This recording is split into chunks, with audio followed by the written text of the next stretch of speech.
Welcome back to the channel, and if you're actually watching this on hotboss.co, welcome to the brand new channel. So I decided to actually go ahead and make a separate channel for hotboss.co, and that's where all of the fashion training resources, all those videos, they're going to be housed on my personal channel and the hotboss.co channel. That way I can also still sprinkle in my lifestyle fashion hauls and stuff on the AK Brown channel. So regardless of wherever you are seeing this video, thank you so much for tuning in. Make sure to follow me everywhere, no matter where you're watching this at, and also share, like, subscribe, all that good stuff.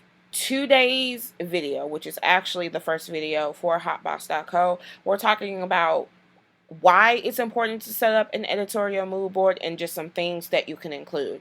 I can't really do a step-by-step tutorial only because it really just depends on the concept, the company, and your really own personal aesthetics on how you like to set things up. Now, what I am doing, which you can check out in the links below, again, AK Brown or hotboss.co platform, I did put just a cute little checklist on things that you very much need to include in any mood board. But again, outside of that checklist, do what the hell you want. Make it you, make it personalized, and make it make sense for you and your brand. But let's go ahead and get into it. The example I'm using, this is literally the mood board that I did for Pink Muse issue 2. So you guys are actually going to see a first look, if you will, because by the time I upload this video, we may or may not have even done the shoot. So yeah, y'all should feel special. But this is the concept board that I put together.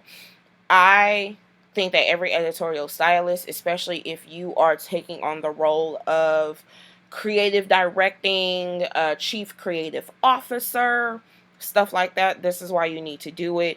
It helps for everyone to understand the assignment, and it also helps for delegation. So for me, because I'm running my own magazine and because I am trying to take a step back and let other people be great in their own zones of genius, I'm only serving as creative director at most shoots. So this helps wardrobe, this helps photography, this helps videography, this helps the interns, this helps the production manager, this helps the models or whoever else is involved. Now, even if you're doing something a little bit more smaller, or even if it's just like a, not so in-depth collaboration, you still should get into the habit of creating mood boards, because again, it's going to show your level of authority. It's going to show your level of expertise. Now, the mood board I wanted to show y'all, I can't until fall, but when y'all see Corey Bush post something very monumental for herself, just know I got content for y'all, and it's going to, part of that is going to be surrounded by this. So, and I can't wait for that. So, just a few more months. But let's go ahead and get into this. First things first, you always want to have some type of copyright notice. I say this because I'm not saying that any type of concept that you come up with is brand spanking new. No one has done it before. But at the same time, what you're trying to execute is what you're trying to do and is company property of you and your team. So if you have other people that are outside that team that you're working with, just always put a copyright notice. I also suggest putting in a very detailed concept overview.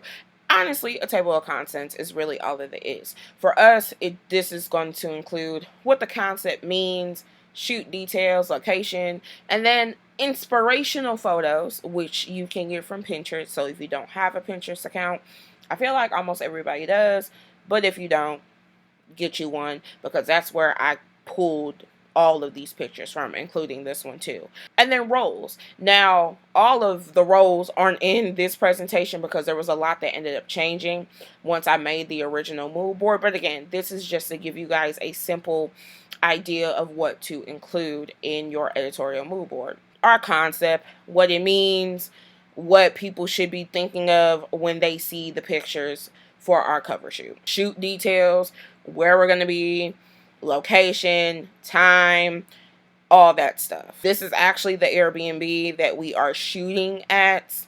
So if you are in Missouri, by Missouri, I highly suggest, let me go back. hitting them up, Frederickstown. They have been super nice, super sweet, and they allow photo shoots. A lot of people either try to upcharge you a lot to use their space for photo shoots, or they don't let you do that. Always be professional and disclose if you are trying to use a space for a photo shoot. Just go ahead and disclose that, because my whole thing is you never know. Hell, they may throw you a deal because they need the exposure. They may even do it for free. Like, hey, if you're going to shoot here, maybe if you could just shoot and make sure you get this in the scene, I'll let you shoot it for free. But it's always just about being professional and respectful. You never want to shoot in someone's place, especially if it is an Airbnb and they aren't comfortable with you taking professional photos. So always disclose that. Here is inspiration for the wardrobe. And again, this is what will go to the wardrobe team, so that way they can pull, do what they need to do to make sure the looks are on point. So it's a modern take on the 70s aesthetic. Velvet, shine, shimmer, glitz, glam, all that stuff. And pink too, to go into the pink aesthetic. And the magazine is called Pink Muse. And if you have not gotten your first issue, link, description, get it now. So this is inspiration that I pulled from Pinterest. Accessories, again, inspiration that I pulled from Pinterest. Set design, inspiration that I pulled from Pinterest. So there are so many templates on Canva that you can use. I'll even link some of my favorites. I didn't want to do a template only because, I mean, half of this is just putting the pictures in blocks. There's not really a formula to how you organize this. Is really kind of up to you based on your brand's aesthetic.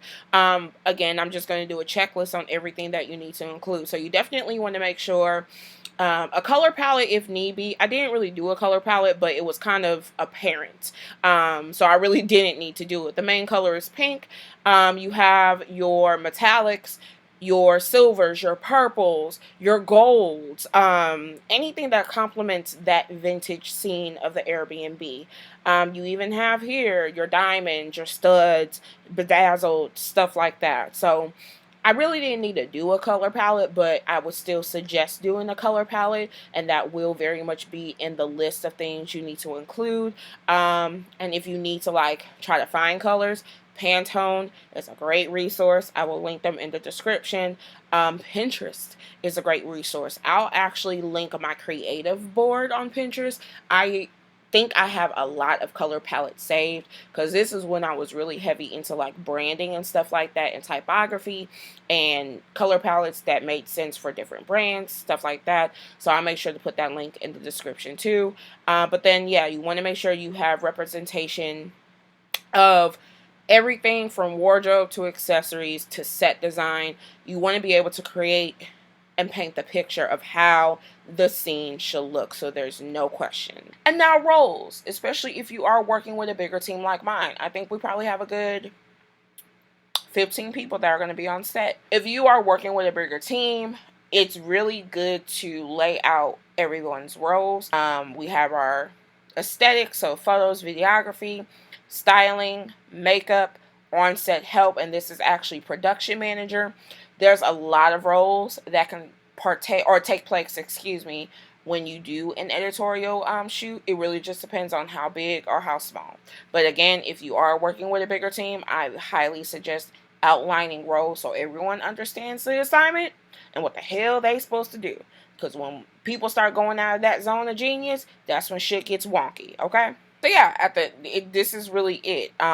And I put this more so because this was in a presentation to the team. So this is a segue into discussion. Anyone have any questions? Anyone need any clarification on the aesthetic, the mood board? Let's go ahead and handle that now, blah, blah, blah. But yeah, this is really what it is. As long as you have your branding, your typography, make this make sense for your brand and make it a constant in your brand. This is really what an editorial mood board can look like.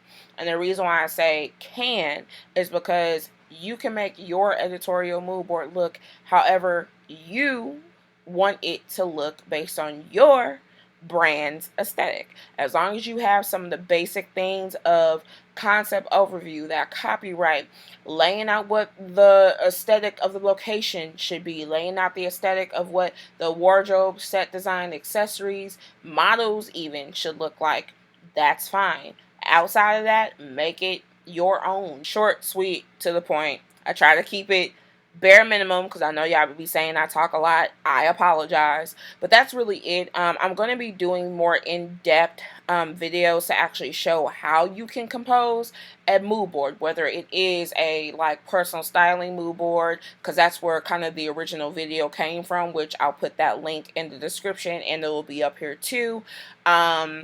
Other ways that you can create mood boards. We're even going to go into how to create a call sheet, especially if you are someone that's looking to get more into the like production side of things or creative directing side of things. So yeah, we're going to have a lot of videos, especially on the hotboss.co page. If this is where you're seeing this video, if there's any videos you guys want to see in regard to how to style videos or stylist, videos. So how to become a fashion stylist, what type of fashion styling, shit like that. Let me know in the comments. Also, if you have any questions on fashion PR, fashion branding, I am even going to go into product development because that is one of the tracks of the academy, how to start a fashion line from start to finish.